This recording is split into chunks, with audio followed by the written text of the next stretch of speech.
I cannot believe the amount of comments that you have made over my video about heat pumps.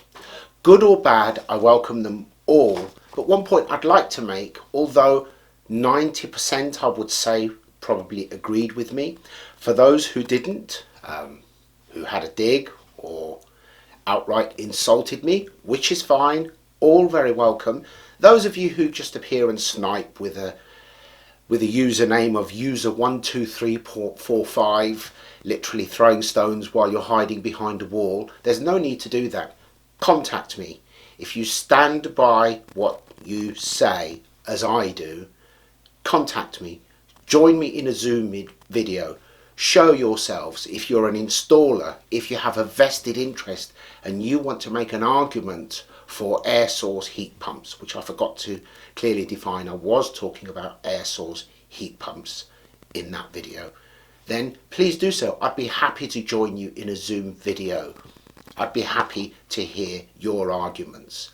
I'm merely expressing my opinion, and my opinion is, for the main part, I don't like them, fascinating as they are.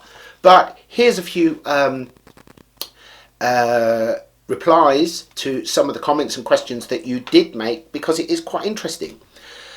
One of them being, a common one, was how do they work and how do they defy the conservation of energy law, which basically states that if you input 1 kilowatt of energy, you can only output 1 kilowatt of energy, because energy can only be converted.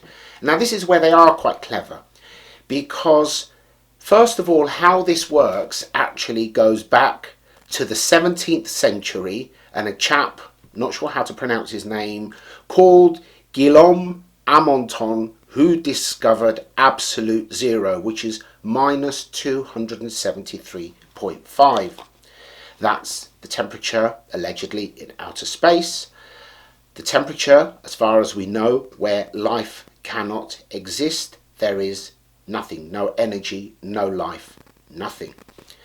Now, taking the absolute zero, then at 4 or 5 degrees, say the average temperature on a fairly cold day, but not when it's freezing cold, there is, surprisingly enough, 90% of the energy in the atmosphere that there is at boiling point. So a heat pump is using 1 kilowatt of energy to harvest that energy and concentrate it to create heat, which is very, very clever. My argument is not about that. My argument is about how efficient they are at actually making that happen, and how that works when the temperature drops. The issues with fans, which invariably get noisier. The problems with air source pumps outside your property freezing up when they're cold. They actually need antifreeze in them, which is one that is specifically designed for heat pumps, which is very expensive. And if you are in an area, in a location where your heat pump could be subjected to high winds, the strength of the wind could even make the fan spin the opposite way and break it.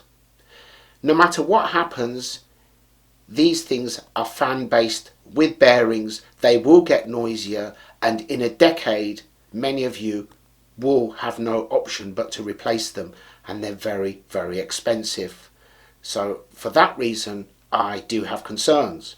As far as the noise goes, have no doubt that the manufacturers have covered themselves, because just about every installation manual for an air source pump advises that you do not install it near a neighbour's property or window.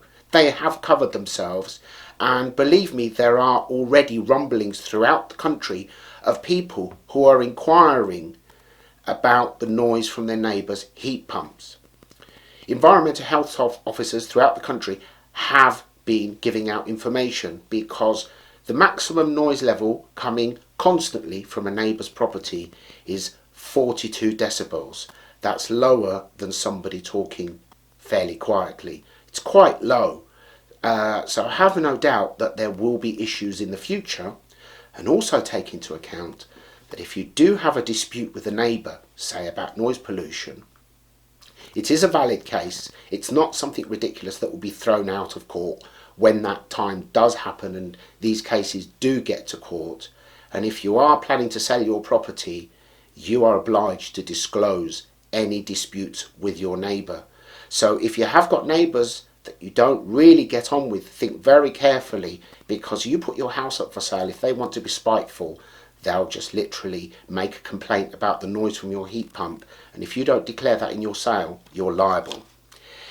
Anyway, so more importantly is this, that half of the UK's 26 million homes are either flats or terraced homes, and I don't believe that they are suitable candidates for air source pumps because of the close proximity to the neighbours.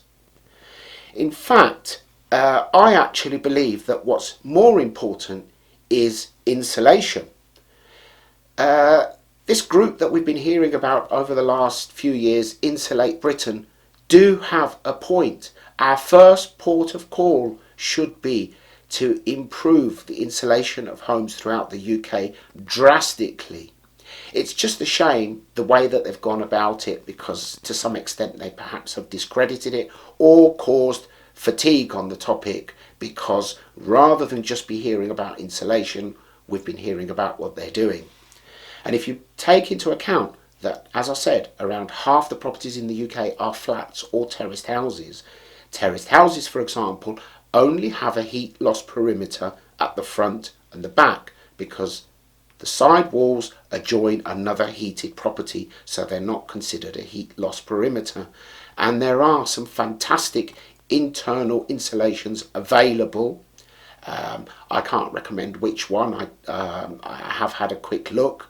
I do think that support should be focused on improving insulation to the walls, to the roofs, to the floors of these properties. That will have a much more significant effect on the reduction of energy use and emissions than anything else at this point. Even with EPCs, they are a very good barometer of the environmental impact of a property, the insulation of a property, but an EPC is a non-invasive visual check. And for example, if you have loft insulation in the joists and the rafters, the EPC will only take one of those into account. It won't give you credit for both. If you have replaced the gas boiler with a heat pump, it could have a detrimental effect to your EPC, because the EPC will designate your heating source as being electric, which is more expensive. So you might actually get a lower score than you would do with an energy efficient gas boiler. Now, there are also alternative sources of energy. The UK government not that long ago backed the Rolls-Royce SMRs, small modular reactors. They're clean, efficient, and one SMR could power not just an entire city, but depending whereabouts in the country, an entire county, and our landscape would not be blighted by ugly turbines. In this day and age, nobody should be suffering energy poverty. It's an absolute disgrace. And sadly, until nuclear fusion does become available, and unfortunately it's been 30 years away for the last 50 years, we do have to stick with nuclear fission. But that is the only clean and consistent form of energy that is available to us at this time. I would like to cover nuclear fission versus fusion in the future, and until then, I'll see you in the next video.